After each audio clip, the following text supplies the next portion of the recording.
La Corse est appelée à juste titre l'île de beauté. Baignée par la Méditerranée, elle est une succession de paysages lumineux où se répondent mer et montagne.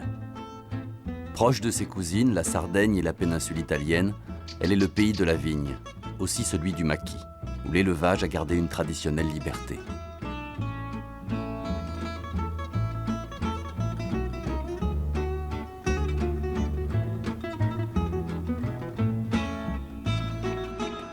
Dans ce pays convoité, les Corses, attachés à leur culture, cultivent leurs différences. Les vins produits, qu'ils soient vins de table, vins de pays de l'île de Beauté ou appellations contrôlées, sont le fidèle reflet des hommes et de la terre. Nous irons à la rencontre de ceux qui font aujourd'hui leur réputation.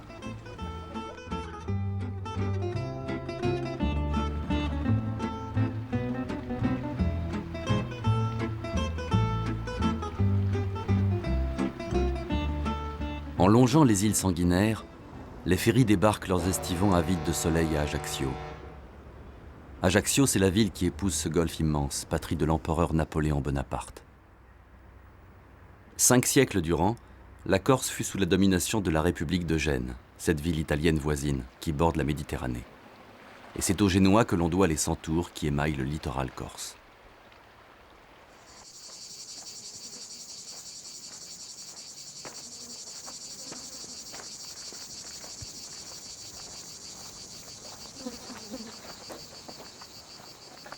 Vous savez, la Corse, comme beaucoup d'îles de la Méditerranée, a été pendant très longtemps l'objet des razzias des barbaresques, et donc qui arrivaient ici et qui pillaient, détruisaient, violaient, emportaient des esclaves sur l'Algérie notamment.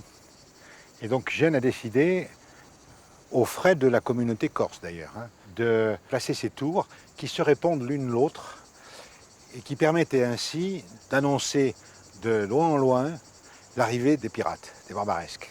Et ce que nous avons aujourd'hui en Corse, le patrimoine que nous avons, le patrimoine d'olivier, le patrimoine de châtaignier que nous avons ici, il faut bien le dire, c'est le résultat d'une colonisation réussie par Gênes.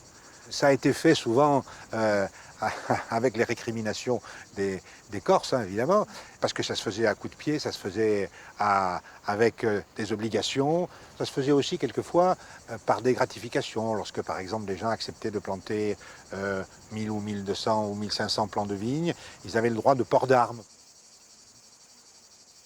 La caractéristique donnée par donc, la présence italienne, c'était que la Corse produise des vins de qualité qui étaient transférés sur l'Italie, et d'Italie, Gênes distribuait ce vin pratiquement dans toute l'Europe.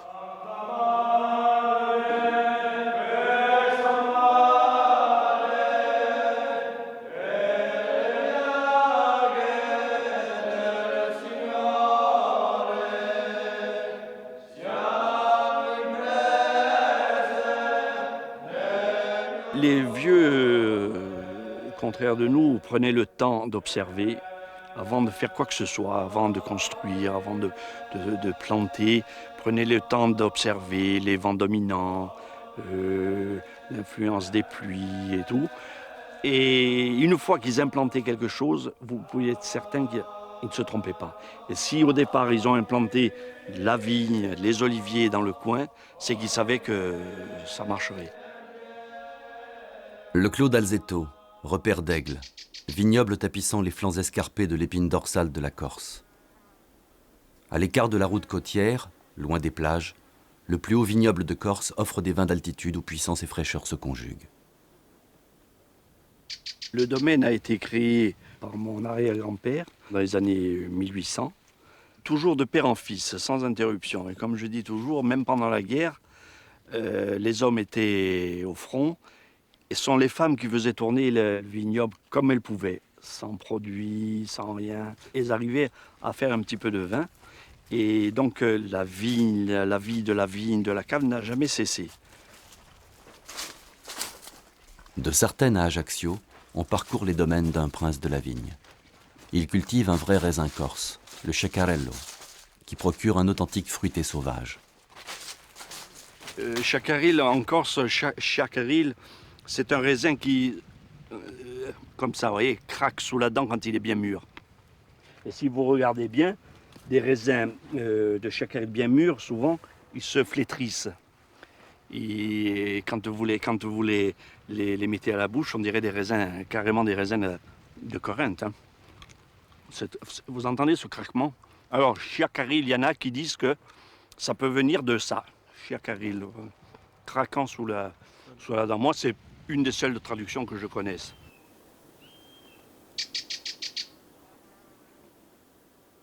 Il y a eu des études de fait en Espagne, en Grèce, en Italie, un peu de partout. Jamais ce cépage n'a été retrouvé ailleurs qu'en Corse. Donc déjà, c'est une certaine fierté. La deuxième caractéristique est que ce sont de bons raisins à manger. Comme ça, vous me direz, ça ne suffit pas pour faire un bon vin, mais c'est déjà un bon début. Et ça donne des vins très fins. Souvent manquant un petit peu de couleur ou de structure, mais qui est compensé par une telle finesse. Et ça donne des vins, je vous dis, très digestes, très, très bons. En bouche, ils sont très, très, très fins. Pour ma part, j'estime qu'il faut quand même les associer un petit peu à d'autres ou voire à un autre cépage. Parce que j'ai bien peur qu'un vin à 100% Chiacarillo ne vieillisse pas énormément. Souvent, au milieu de mes vignes, vous trouvez des arbres, des arbousiers, voire des chênes, ce qui est en contradiction totale avec la vigne. Mais le fait de casser comment dire, la perspective, laisser un arbre, un pin, un chêne, un arbousier, pour moi, ça fait beaucoup. À l'origine, ces maisonnettes étaient des maisonnettes en général de bergers. Vous aviez carrément des familles qui vivaient, des familles de 5-6 qui vivaient dans une seule pièce, sans eau, sans électricité, tout ça. Et après, ces mêmes maisonnettes sont devenues de sortes de refuges. Par exemple, chaque fois que nous avons planté une vigne et s'il y avait une maisonnette, on l'a retapée. Ça sert de refuge le jour où, par exemple, on fait la taille, s'il pleut, ben, on se met à l'abri. Voilà. Et puis c'est surtout pour le plaisir de revoir une maisonnette avec, je vous dis, avec un toit. Ça donnerait envie de venir faire le casse-croûte ici.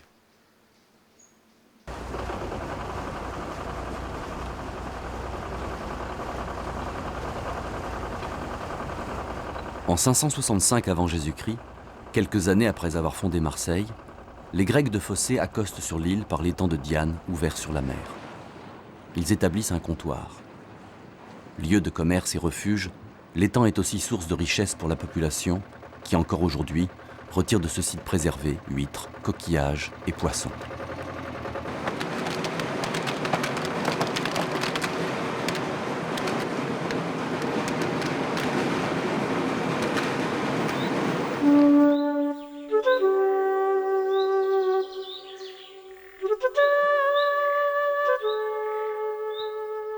Le comptoir phocéen d'Alalia deviendra Aléria.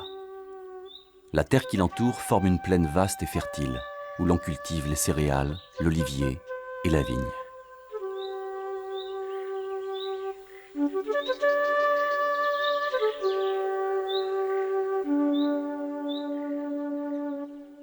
Comme beaucoup de plantes dans le pourtour de la Méditerranée, sur le bassin de la Méditerranée, la vigne est une espèce endémique. C'est un arbrisseau grimpant, comme chacun sait, d'autres diront une liane. C'est une espèce endémique dont les pollens ont été retrouvés ici lors de carottage dans les étangs, bien avant l'apparition humaine sur Aléria. Donc on est certain de cela, mais il est bien évident qu'avec les civilisations classiques, une certaine variété de vignes, la vigne domestiquée a été amenée, et surtout les phocéens ont dû amener des variétés et la taille de la vigne. Donc on peut dire que d'une façon générale, ce sont quand même l'arrivée des phocéens qui ici ont permis le développement et l'extension de la vigne et du vin. Le vin a c'est ce liquide qui est à la fois dans l'Antiquité un médicament, permet donc un certain plaisir, permet d'atteindre l'ivresse, de rejoindre la divinité, mais aussi a une fonction sociale. Les Phocéens ont aussi amené tout ce que leur civilisation avait de lien entre le vin et la cité, le vin et la religion, le vin et la mort, au travers du culte de Dionysos. Donc on va bien au-delà de l'aspect agricole et de la viticulture.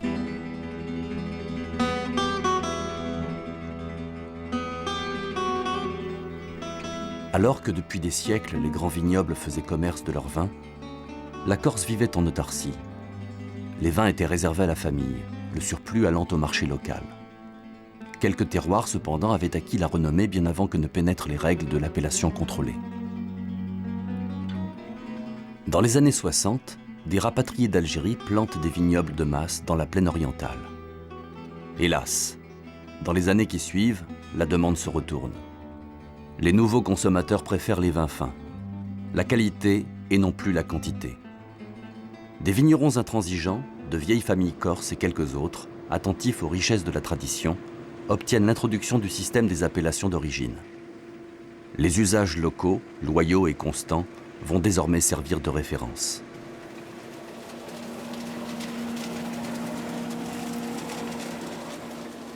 La plaine orientale, cette terre des excès passés, reste aujourd'hui la plus grande surface viticole de Corse.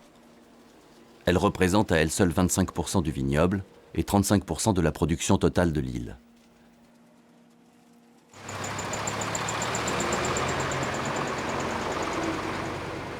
Sous ses airs mécanistes et productivistes, la coopérative d'Aléria se bat pour une qualité optimale. Exportation et internationalisation des marchés obligent.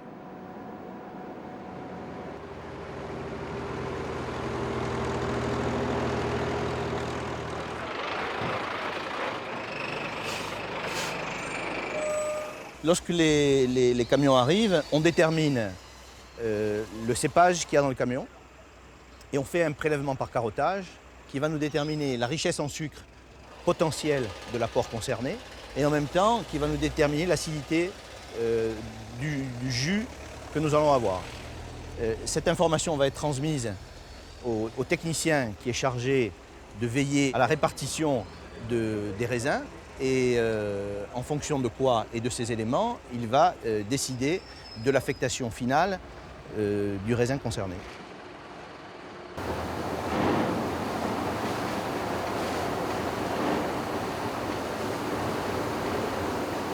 Pour nous, le point le plus important, étant donné qu'on réceptionne ici des milliers d'apports, c'est de faire un tri très important de la marchandise et de la récolte. On arrive à faire un tri très sélectif. On arrive pratiquement à faire un tri, si vous voulez, en mettant toutes les parcelles qui sont dans les hautes qualités avec les hautes qualités, les moyennes avec les moyennes et les moins bonnes avec les moins bonnes. À aucun prix nous voulons prendre le risque de mélanger un voyage de très bon avec un voyage de moyen ou avec un voyage de moins bon.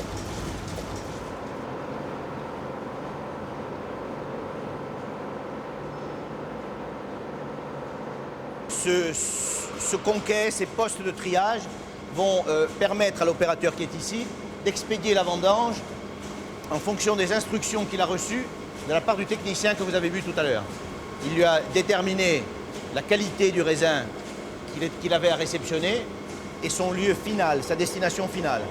Donc d'ici, par ces jeux de canalisation, de vannes pneumatiques, d'une espèce de réseau de garde de triage, il peut envoyer son raisin partout dans l'entreprise. Et c'est la décision du technicien de dire ce raisin est apte à faire un rouge de haute qualité ou est apte à faire un rosé de ceci ou est apte à faire autre chose. C'est lui qui le décide.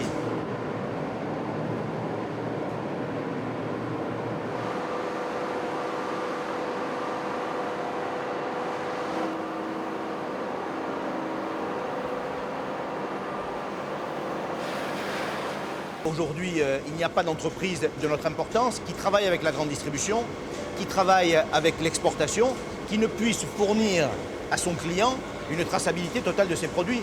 Moi, je dois pouvoir savoir, dans 6 mois, si quelqu'un comme vous a bu une bouteille de vin que nous avons produit, d'où il venait, de quelle parcelle il est venu, comment il a été vinifié, quels ont été les process de fabrication, et si erreur il y a eu, quelle erreur il y a pu y avoir.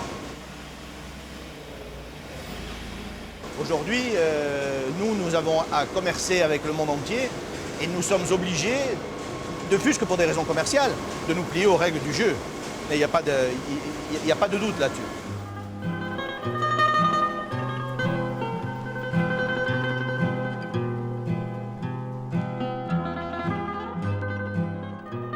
Au sud, plus au sud, près de Porto Vecchio, un vignoble masqué par le maquis a été arraché à la roche par la volonté d'un homme amoureux de la vigne et du vin. Il est aujourd'hui l'un des derniers garants de cette appellation du sud-est de la Corse, toujours debout, accroché à sa terre. Tu prends un petit piment fort? Bon, attends. Qu'est-ce que tu fais? Tiens. Donc, je vais commencer à faire la salade de tomates. Tomates fraîches et basilic. Et des aubergines à la poêle. Je suis venu avec ma femme faire le tour de la Corse en 1964. Et il y soufflait une bonne brise de liberté. Donc je suis venu m'installer ici. Je suis tombé tout à fait amoureux de ce coin de Torace. Et je me suis dit, je vais créer une vigne. Je vais créer une sorte de cru.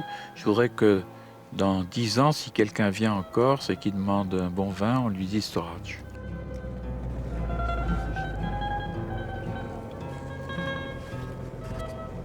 J'ai commencé le 1er mai 65 et je ne me suis plus arrêté. Alors démaquiser, c'était pas le plus dur. On démaquise, on fait des andins, on brûle, en fonçant dedans avec le fléau du bulle. Mais c'est déroché, mais on n'imagine pas ce que c'était. Il y avait, à l'hectare, il y avait 10 blocs grands comme 2 fois le véhicule.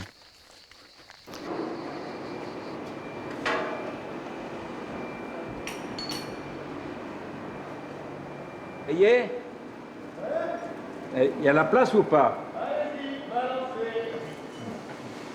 Comme le chimpanzé, ou comme les couilles du faucheur. Ça sent bon, hein?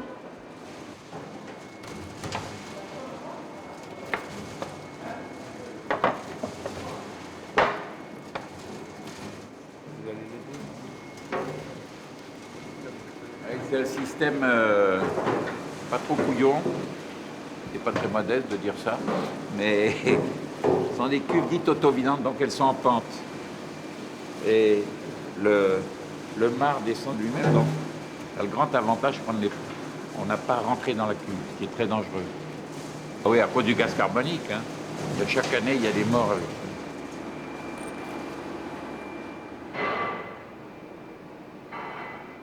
Aujourd'hui, nous avons des cuvées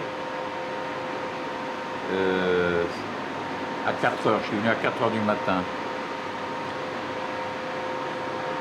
Et j'ai ouvert la vanne pour sortir le jus clair. La nuit, on est dans une ambiance un peu mystique. Il n'y a pas de bruit. On peut bien réfléchir, sentir toutes les cuves, voir comment elles sont, on prend les températures, on fait le jour très calmement, il n'y a pas de téléphone, il n'y a pas les gens qui viennent acheter. Tu sais, la vinification, c'est un peu comme si on rentrait en religion, hein. On devient moine. Et on retrouve une femme dans son lit le soir, quoi. C'est-à-dire que c'est une vie plus complète que celle du moine.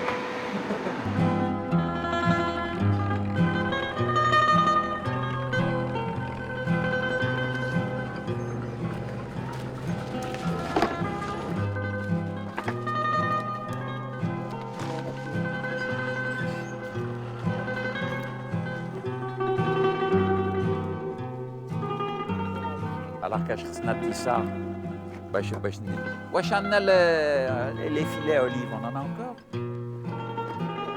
Fidèle à sa passion comme aux hommes, Christian Imbert est l'un des créateurs de l'Uva Corse, une association de vignerons qui milite depuis 25 ans pour le respect du terroir et s'impose une exigeante et continuelle recherche de la qualité.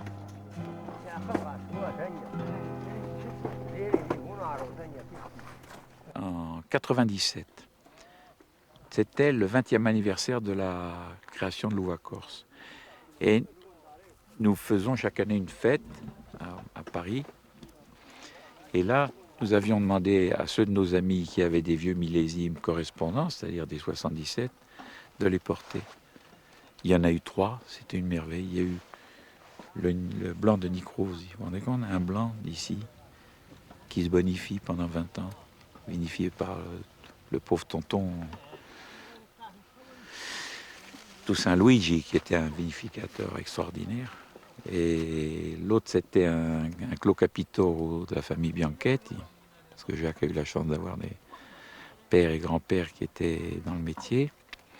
Et votre serviteur, et il a été heureux, votre serviteur, parce que il y avait une robe écarlate, toute de fraîcheur, une jeune fille en robe rouge, en pédalant à vélo.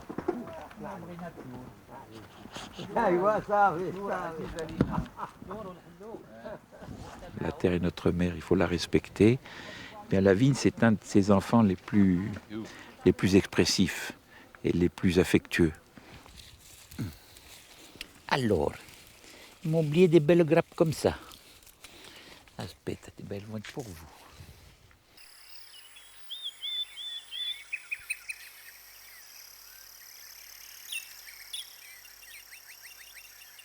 Là, quand on a planté ici, ça a été un peu... Il fallait avoir une dose d'inconscience au départ quand on a fait ça. Parce que nos vignes, c'est peut-être pas les coteaux de la vallée du Rhône-Nord, mais ça grimpe pas mal quand même. Voilà, d'ici, on commence à voir le village de Patrimonio avec sa célèbre église qui est superbe. Et là, on domine vraiment la vallée de Patrimonio. On appelle de Patrimonio, mais il ne faut quand même pas oublier qu'on est sur la commune du village de Barbaggio. Il faut savoir que l'appellation repose sur cette commune. Farinal, Patrimonio, Barbaggio, Poggio d'Oletta, Oletta, Saint-Florent et une partie de Santo Pietro di Tenda qui est le désert des Agréates. Mais la commune la plus importante en superficie qui est productrice de Patrimonio, c'est Barbaggio. La magie de Patrimonio, c'est cette alchimie improbable entre un terroir de 300 hectares dans cette Conca d'Oro, une conque d'or à l'abri des caprices marins, et un cépage sombre et riche aux accents de noblesse italienne, le Nieluccio. Le tout produisant ce que d'aucuns considèrent comme le grand cru corse, Patrimonio. Le Nieluccio, vous savez, c'est un cépage que nous avons toujours connu sur Patrimonio. C'est la base même du cépage de l'appellation Patrimonio.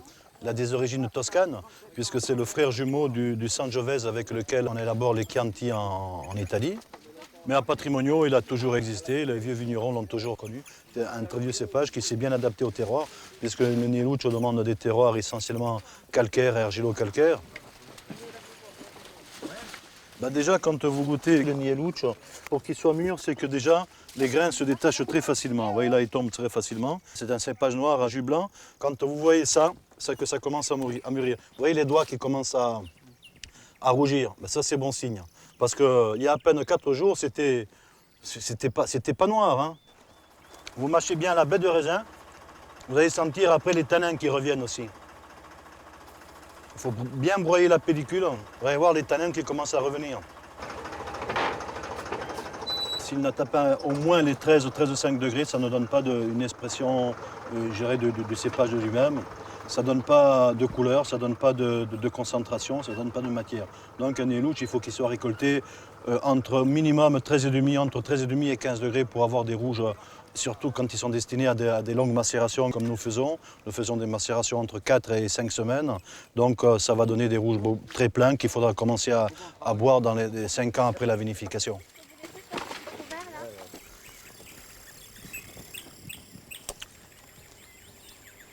Ça commence à être intéressant, ça.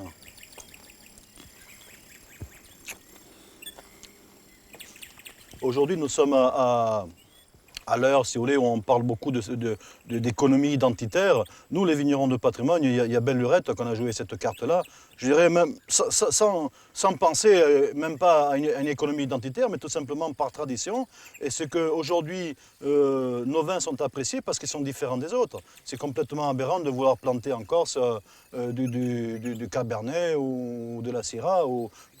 Dieu sait si ces cépages sont bons, mais je pense que ce qui fait la richesse de la France, c'est la diversité. Et aussi bien au niveau géographique qu'au niveau œnologique, il y a des régions différentes, il y a des cépages différents, il faut tâcher de les garder. Il ne faut pas tomber dans une mondialisation du vin comme le voudraient certains, quoi.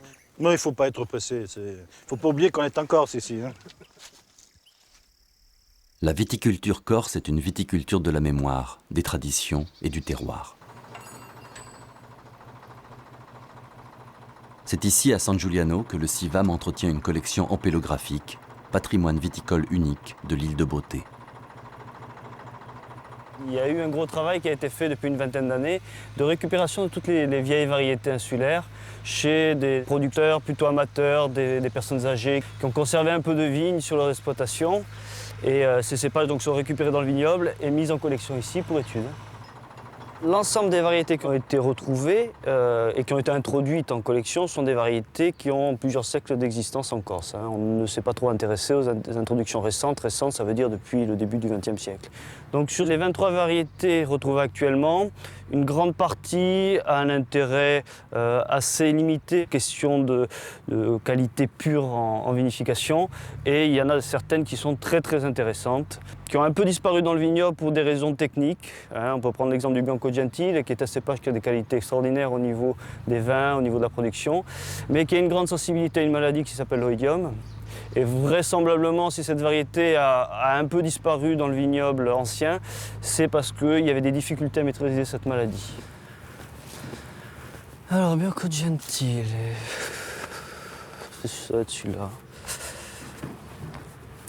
Donc là, on a un cépage qui est le Bianco Gentile, qui a été retrouvé il y a une quinzaine d'années dans le vignoble.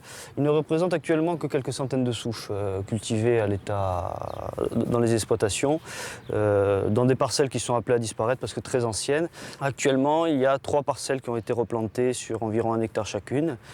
Nous, on y croit beaucoup, certains producteurs y croient également beaucoup. La première cuve de Bianco Gentile en grand volume va sortir cette année.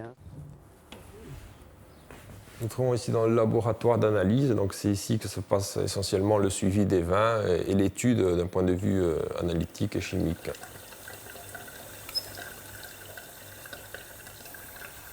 Expérimentation viticole et vinicole, analyse poussée, le CIVAM travaille sur la viticulture corse de demain, au plus près des attentes des viticulteurs.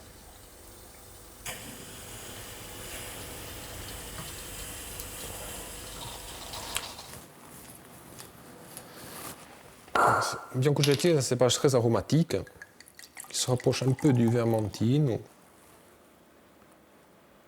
Donc là, on change carrément de nez. C'est même plus puissant que le Vermentino.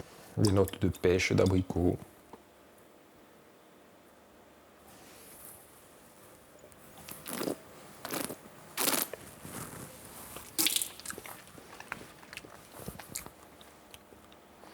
En bouche, il a une bonne acidité, du gras. Au niveau de la longueur, c'est un peu moyen, mais bon, ça dépend aussi des années. C'est un cépage qui a le plus d'avenir parmi la collection du CIVAM.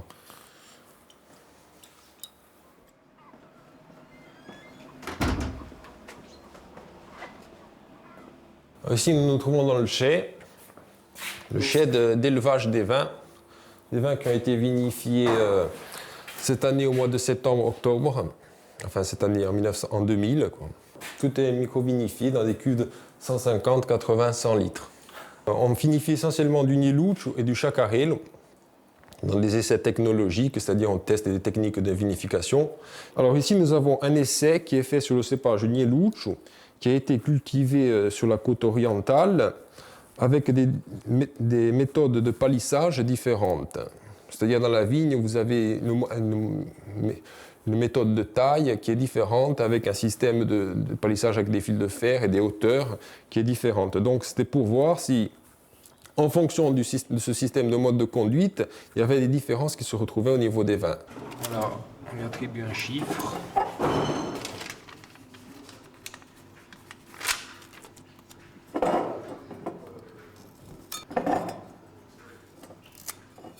Alors chaque expérimentation est dégustée annuellement, de 3 à 6 mois après la fin de la vinification. Ça c'est tous les ans pour tous les essais comme ça. Et c'est là qu'on pourra comparer vraiment les échantillons et voir ce qu'apporte une technique par rapport à une autre ou un cépage par rapport à un autre. Par l'analyse, on peut déduire certaines qualités du vin. C'est vraiment la dégustation qui va le confirmer complètement. Et en bouche, il est beaucoup plus équilibré que le premier qui paraît un peu vert. Ça fait un très beau vin. C'est bien, hein? On ne peut pas se passer du jugement de l'homme et de son appréciation au niveau du goût du vin. Ça, c'est encore impossible.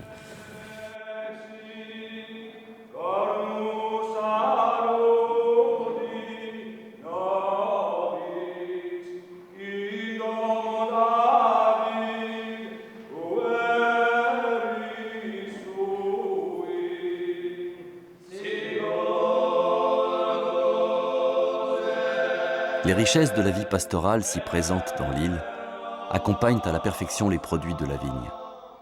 Ici, la trinité gastronomique se décline merveilleusement. Vin, fromage et charcuterie.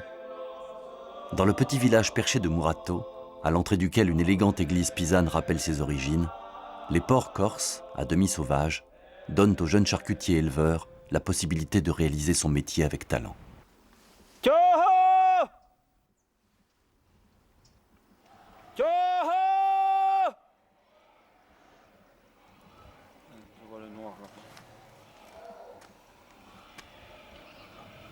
Ça y est, ils arrivent.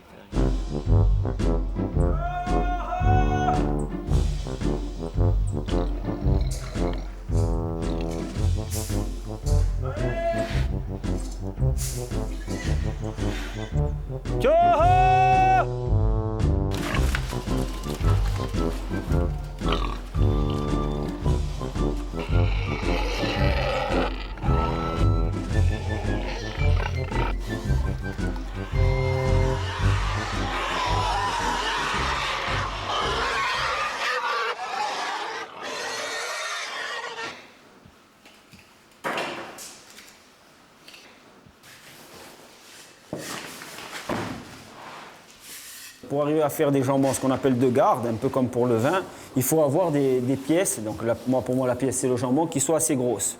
Parce que sinon on ne peut pas faire des affinages prolongés. Donc avec des pièces comme ça qui sont en moyenne entre 13 à 15 kg, on est sûr qu'on pourra rallonger le stade d'affinage. La typicité, c'est dû à la race corse, c'est dû aux conditions d'élevage. Mais je crois que moi, le mot typicité, je l'emploie aussi sur la personne qui va effectuer le travail. C'est-à-dire que pour moi, je veux dire, je me retrouve dans ce que je fais. C'est-à-dire que le jambon, en fin de compte, il y a une partie de moi qui est dans le jambon.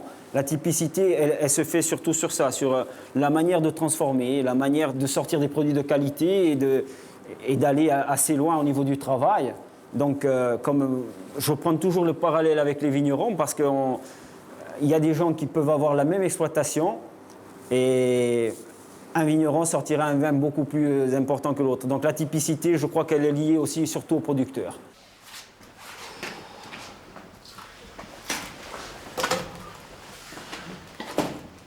C'est sur la table que la richesse des produits corses se révèle. La cucina corsa, la cuisine corse, joue de la cochonaille, du gibier, des poissons et des agrumes avec finesse et générosité.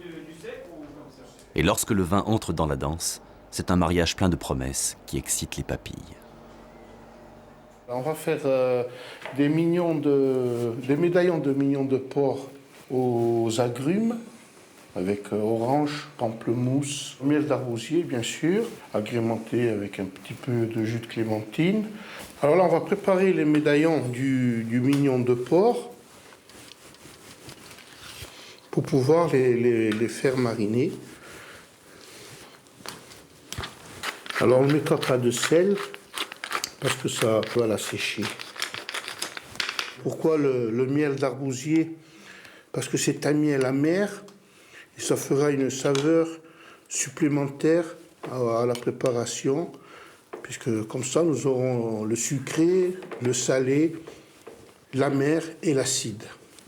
La cuisine traditionnelle en Corse, c'est une cuisine antique, méditerranéenne, à base de tomates, d'huile d'olive, viande rustique, telle que le porc sauvage, le sanglier aussi, puis des viandes un petit peu plus nobles, l'agneau, le cabri, par le biais de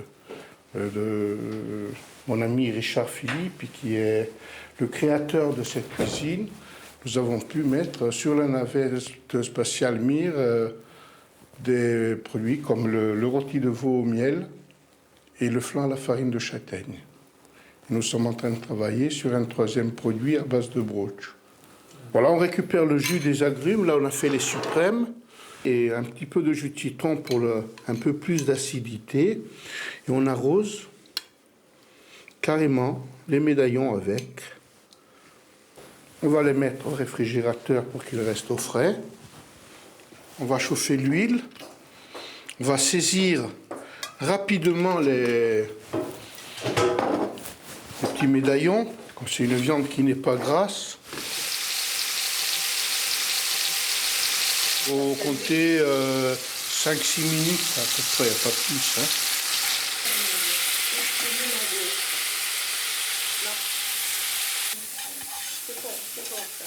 L'oignon frais, je préfère. Hein. Le jus de la marinade, on va compléter avec un petit peu de jus d'agrumes. On va saler. La cuisine corse travaille avec le vin corse. On fait des coq au vin au vin corse, coq au vin aux sartènes, au patrimoine, au coteau d'Ajaccio. On fait des civets pareils avec ces vins-là. On cuisine aussi avec des vins doux comme le muscat, le vin blanc pour les poissons.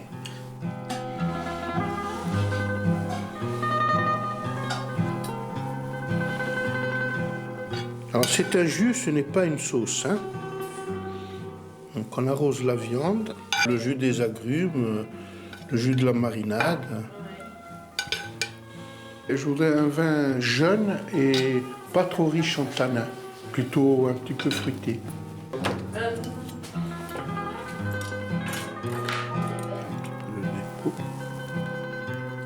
Il y a du Nieluccio là.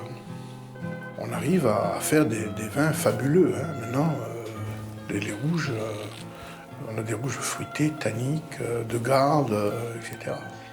Nous avons des vins qui n'ont rien à envier à un grand Bourgogne ou à un grand Bordeaux.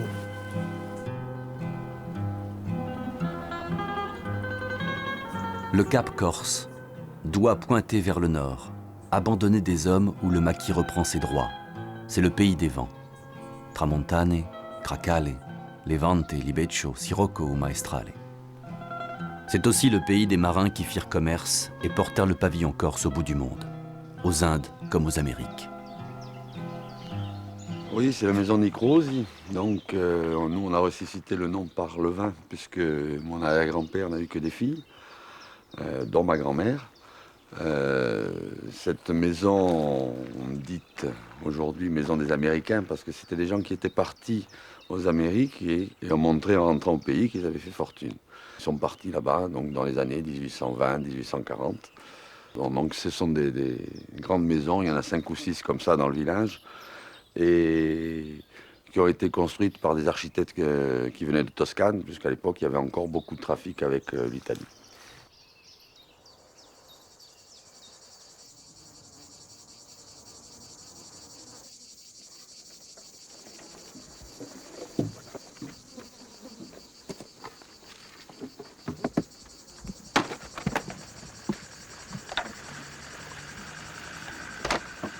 Le muscat du Cap Corse est né ici.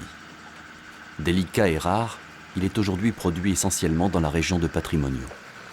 Seuls 4 vignerons cultivent leurs vignes dans cette terre aride, tannée par les vents et brûlée par le soleil.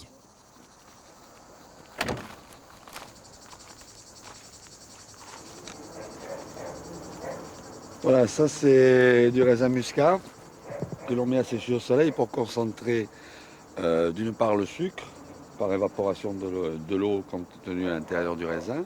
Ça concentre en même temps beaucoup de parfum, ça concentre un peu l'acidité et ça donne un résultat qui est très intéressant parce qu'on a des vins qui sont beaucoup plus gras après justement ce passage au soleil. Voilà une grappe qui a un dessèchement d'à peu près 20%, qui doit être passée d'un potentiel de 14 degrés aux alentours de 17-18. Cette technique, c'est le passerillage, voilà, sur maturation par évaporation au soleil. On va les ramasser, les presser. Ça va fermenter pendant à peu près 8 jours avec une température de fermentation assez faible. Et ensuite, on y ajoute de l'alcool pour garder du sucre naturel du raisin. Donc ce sont ce qu'on appelle les vins doux naturels. Depuis 1993, maintenant, on a l'appellation contrôlée. Ça a permis de réguler un petit peu la production de muscat en Corse, dans cette région-ci, parce que tout le monde faisait un peu à sa méthode. Maintenant, on a un carcan que tout le monde respecte.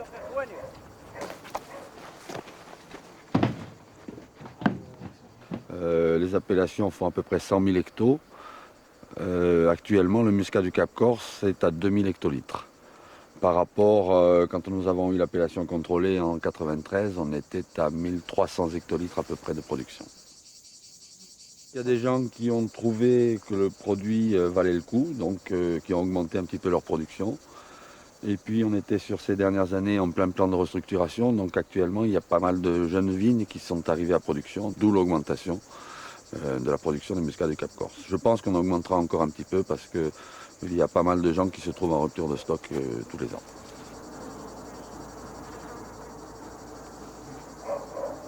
Alors en face, c'est du raisin noir. C'est un cépage qui s'appelle l'Aleatico, qui donne un vin qui s'appelle le Rapu, parce qu'on fait fermenter ces raisins avec leur rafle et leur pellicule, donc ça donne un raisin rouge doux. Moi, je les travaille en vin naturellement doux, c'est-à-dire sans aucune adjonction d'alcool. C'est une production qui est un peu marginale, qui était traditionnelle du Cap Corse. C'était un vin apéritif ou un vin de dessert, ou avec un petit gâteau à 4 heures. C'était un peu comme les muscats, mais ça change.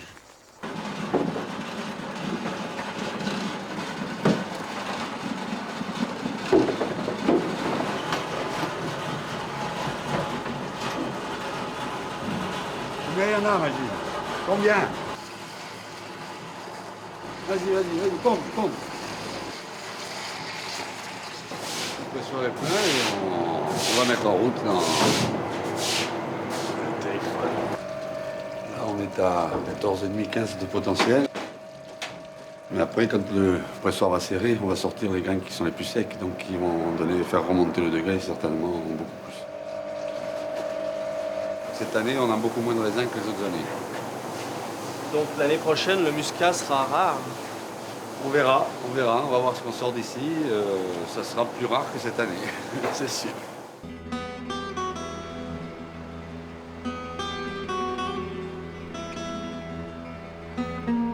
Calvi, cité fondée par les Romains, protégée de murailles épaisses, entourée de figuiers de Barbarie, porte de la Balagne. Cette région, appelée autrefois le Jardin de la Corse, pays de l'huile et du froment, abrite le Clos Columbu, qui compte une histoire d'amour entre les générations.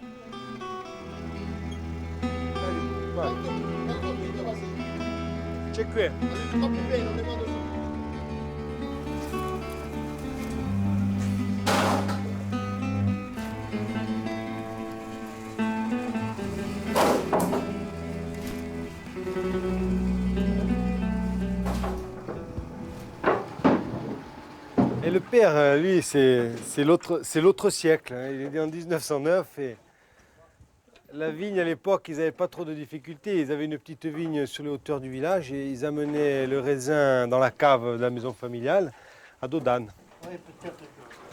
C'est pas un vigneron. C'est pas un vrai vigneron. Oui, j'étais vigneron. Vigneron à la mode d'avant, quoi. Vigneron. Pas à la mode de maintenant. Mais on ne peut pas dire qu'avant on faisait du bon vin, puisque de la façon qu'on le faisait. Maintenant, je vois ce qu'ils font pour... c'est plus... Et le vin, il est plus bon. Il est plus bon maintenant qu'avant. Ils avaient toujours eu un tonneau qui tournait vinaigre. Et comme ils n'aimaient pas jeter, il fallait le boire. On ne pouvait pas le jeter, puisqu'on avait transpiré pour le boire. Ces grandes colères en temps de vendange, c'est toujours parce qu'on fait tomber des grains. Et que, On gâche la voilà, marchandise.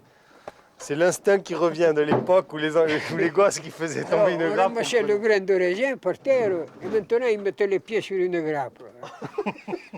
Merde. Ça ne peut pas me plaire. On va vous donner à boire, là, vous commencez à fatiguer là-haut.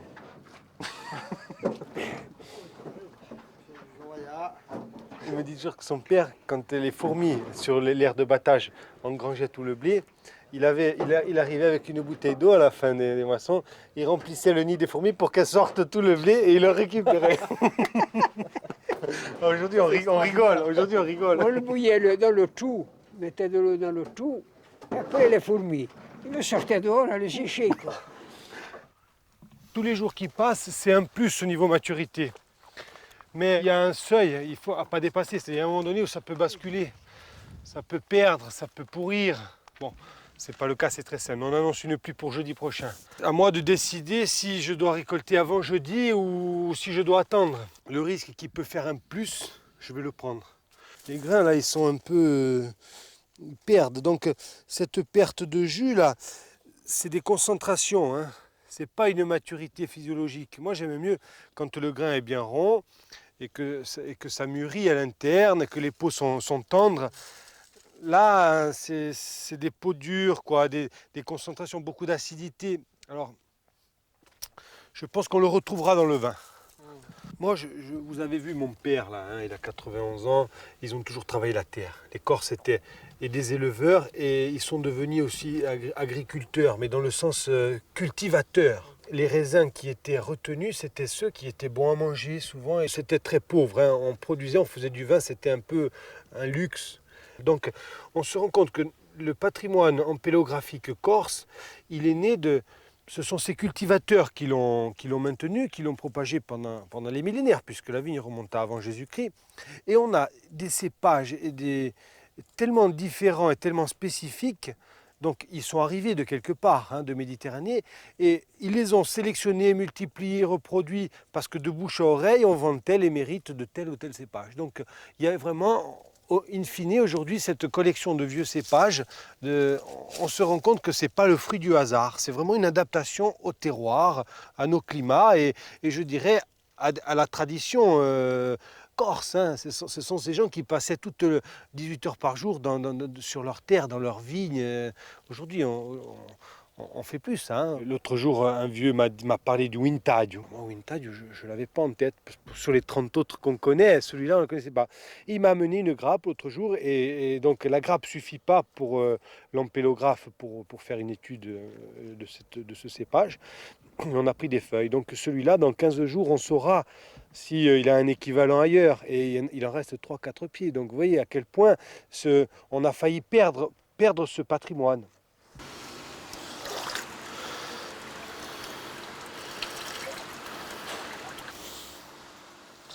Alors ça, cette cuve-là est en train de finir de fermenter. Donc ce sont des blancs, les premiers blancs que j'ai ramassés, donc sur les parcelles d'argile. Alors là, hier soir, on était à 1094. Je vais voir ce matin si elle arrive à 992. 992, ça voudrait dire que c'est fini, mais je vois que ça n'a pas bougé depuis hier soir. La fermentation alcoolique, c'est ce qui transforme le jus de raisin en vin. Donc c'est quelque chose qu'on surveille, on suit la nature, on fait la courbe des températures tous les matins et des densités et on voit sur les 15-20 jours comment elle se comporte. Alors il peut y avoir des accidents. Quelquefois, si on surveille tous les jours et 2 fois par jour c'est encore mieux, on se rend compte si elle a un problème, si elle fermente bien, et on voit et on anticipe un peu sur le problème. Souvent on peut réagir. Bon là je pense qu'elle est finie, mais peut-être qu'elle n'ira pas jusqu'à 992 parce que peut-être que la densité est plus importante. Parce que, vous voyez, c'est pas limpide, c'est assez bourbeux, c'est assez chargé. C'était des raisins très très mûrs, donc on a une densité peut-être supérieure. Mais à la dégustation,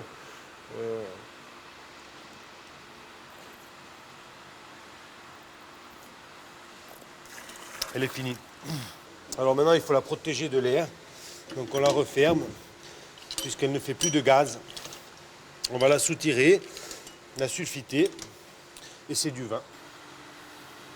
La notion de spécificité et de produit, je dirais, identitaire, c'est pour moi ce qui sera l'originalité à l'avenir. Ça nous mettra à l'abri de la concurrence, ça rendra nos produits exotiques, je dirais rares, inconcurrençables, je dirais. Ça sera les vins corses.